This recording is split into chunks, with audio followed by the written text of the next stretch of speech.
جسے چاہے تو عزت دے، جسے چاہے تو ذلت دے، مسلمان ہی مسلمان کا برا چاہنے لگا یا رب۔ بسم اللہ الرحمن الرحیم۔ قابل قدر محترم ناظرین، سامعین حضرات، آج ہم اس ویڈیو میں قربانی کے بارے میں بتلائیں گے، قربانی کے بارے میں مسئلے کا ذکر کریں گے۔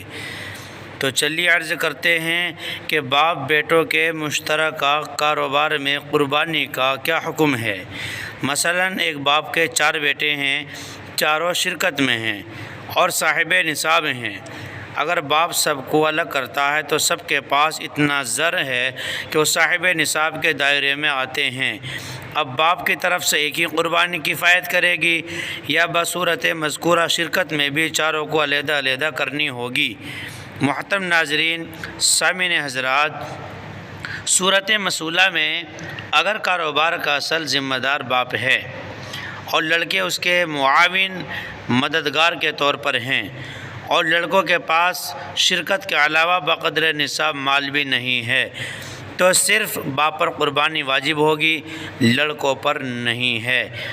صورت مسئولہ میں اگر کاروبار کا اصل ذمہ دار باپ ہے اور لڑکے اس کے معاون کے طور پر ہیں، مددگار کے طور پر ہیں اور لڑکوں کے پاس شرکت کے علاوہ بقدر نصاب مال بھی نہیں ہے، تو صرف باپ پر قربانی واجب ہوگی، لڑکوں پر نہیں ہے۔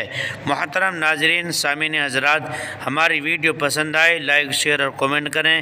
اگر آپ نئے ہیں اسلامک ویڈیو کے لیے ہمارے چینل کو سبسکرائب ضرور کر لیں اور بیل آئیکن کا بٹن ضرور دبائیں تاکہ ہماری ہر نئی ویڈیو کا نوٹیفیکیشن آپ تک پہنچ سکے۔ فقط والسلام، اللہ اعلم بالصواب۔